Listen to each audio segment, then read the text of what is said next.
BDC நண்பதிகளை வணக்கம் guys. So இன்றைக்கி நான் பார்க்க போகிறோம்னு சொல்லி கேட்டிங்கன்னா பல விதமான நியூஸ் நிறைய இடத்துல நீங்கள் கேள்விப்பட்டுருப்பீங்க. அதை கேப்பை பற்றி கேப்பப் இவ்வளோ லோ பண்ணுறோம், நான் கேப்பப்பில் இது பண்ணுறேன் அது பண்ணுறேன், நிறைய விஷயங்கள் கேள்விப்பட்டுருப்போம்.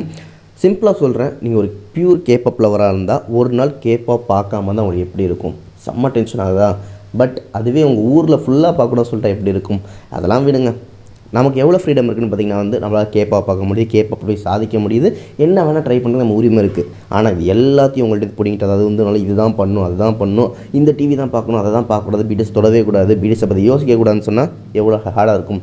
ஸோ இதே மாதிரி தான் ஒரு ஊரில் நடந்திருக்கு. அண்ட் அதனால் என்ன இருக்குன்னு பார்த்திங்கன்னா அந்த ஊரை சேர்ந்த ஒரு 22 பையனுக்கு ஒரு பனிஷ்மெண்ட் கொடுத்துருக்காங்க. எதுக்காகனா பெருசாலும் இல்லை, ஜஸ்ட் கேப்பாப்பை பார்த்ததுக்காக அவனை ஜெயிலில் போட்டு அவனை மர்டர் அதாவது டெத்துக்கு ப்ரெசென்ட் பண்ணிட்டாங்க. அவன் இப்போ இறந்தும் போயிட்டான். அதாவது அவன் பனிஷ்மெண்ட் என்னென்னா அவன் டெத்து தான் அவனோட பனிஷ்மெண்ட்டாக. கேட்குறப்ப எவ்வளோ கொடூரமாக இருக்குது. ஸோ அந்த ஊர் யார் அண்ட் அந்த கேப்பாப்பில் அவர் அப்படின்னா பார்த்தாரு ஏது பார்த்தாரு நான் வச்சுட்டு வாங்க ஃபுல்லாக பார்த்து தெரிஞ்சுக்கலாம். சந்தோஷமாக இருந்துக்கோங்க, நம்மள்ட்ட இவ்வளோவாது இருக்குன்னு சொல்லிட்டு தான் இந்த வீடியோ உங்களுக்கு கொடுத்துருக்கேன். பட் அது மாதிரி நிறையா பிடிஎஸ் வீடியோஸ் அண்ட் கேப்பா வீடியோஸ் நீங்கள் தெரிஞ்சுக்கணும்னா மறக்காமல் சப்ஸ்கிரைப் பண்ணிட்டு கமெண்ட் செக்ஷனில் இது மாதிரி நடக்கிறத பற்றி நீங்கள் என்ன யோசிக்க சொல்லிட்டு மறக்காமல் சொல்லுங்கள். அண்ட் லவ்லி மக்கள் உங்களுக்கு நிறைய உரிமை இருக்குது, நீங்கள் பிடிஎஸ் லவ் பண்ணலாம். ஸோ மறக்காமல் லைக்கும் அழுத்தது உரிமை இருக்குது. ஸோ லைக் மறக்காமல் அழுத்திருங்க. ஸோ நிறைய பேர் என்ன சொல்லுவாங்க, ப்ரோ இதெல்லாம் ஒரு ஊரா ப்ரோ, நம்மளால் இது பண்ண முடியல, நம்மளால் அது பண்ண முடியல, எனக்கு இந்த வேகன்சி கிடைக்கல, எனக்கு இந்த ஆப்பர்ச்சுனிட்டி கிடைக்கல அப்படின்னு சொல்லி நம்ம மேலே நிறையா தப்பு இருக்கும். பட் நான் என்னையும் தான் சொல்கிறேன், எல்லாரையும் தான் சொல்கிறேன். ஆனால் இது முடியல அது முடியலன்னு சொல்லிட்டு இருப்போம். பட் நம்ம கையில் என்ன இருக்கோ அதை பார்க்க மறந்துடும். ஸோ அதே மாதிரி தான் பார்த்திங்கன்னா நம்ம கையில் இவ்வளோ இருந்தும் நம்மளால் ட்ரை பண்ணாமல் வந்துட்டுருக்கோம். இந்த பையன் பார்த்திங்கன்னா அவங்க ஊரில் ஃபுல் ரெஸ்ட்ரிக்ஷனாக, அதாவது சிம்பிளாக ஸ்ட்ரைட்டாகவே சொல்லிடுறேன், இது கொரியாவில் தான் நடந்திருக்கு. ஆனால் அது கொரியன் பையன் கிடையாது, சவுத் கொரியன் பையன் கிடையாது, நார்த் கொரியன் பையன். உங்கள் எல்லாருக்குமே தெரிஞ்சுக்கும் நார்த் கொரியாவில் எவ்வளோ ரூல்ஸ் ரெஸ்ட்ரிக்ஷன்ஸ் இருக்குதுன்னு சொல்லிட்டு. பார்த்தீங்கன்னா டிவி பார்க்கக்கூடாது, ஒய்ஃபை கிடையாது, வெளில பார்க்கக்கூடாது, அந்த ஊரை விட்டு வெளில போகக்கூடாது, இதை போகக்கூடாது அதை போகக்கூடாது.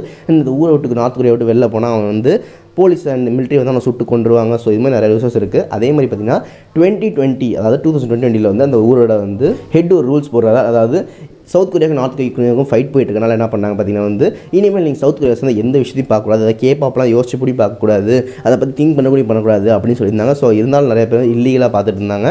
அது ரூல்ஸ் போட்டதோட பார்க்குறது இல்லீகல் தான். பட் நமக்கு லீகல் தான், கவலைப்படாதீங்க. ஸோ அதனால் பார்த்துட்டு இருந்தாலும் பட் நிறையா அந்த ஹெட்டில் என்ன பண்ணியிருந்தாங்க, நிறையா பீப்பிள் என்ன பண்ணுறான்னு சொல்லிட்டு ஃபோனை பார்த்துக்கிட்டே இருப்பாங்க. இன்டர்நெட்டில் என்ன யூஸ் பண்ணுறீங்க எதை பார்க்குறீங்கன்னு சொல்லி அவங்களுக்கு தெரிஞ்சுக்கிட்டே இருக்கும். ஸோ அது மாதிரி போயிருந்தப்போ ஒரு பையன் என்ன பண்ணியிருக்கான், ஒரு 70 கேபாப் வீடியோஸ் பார்த்துருக்கான், 3 கே ட்ராமா பார்த்துருக்கான். ஸோ இது மாதிரி விஷயங்களை பார்த்தது ஒரு பெரிய குற்றம். அதனால் இவனுக்கு என்ன பண்ணுங்கன்னா ஜெயிலில் போடுங்க அப்படின்னு சொல்லியிருக்காங்க.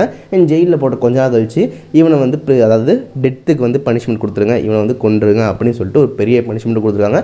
அண்ட் இப்போ இந்த 22 வயசு பையன் இறந்தும் போயிருக்கான்.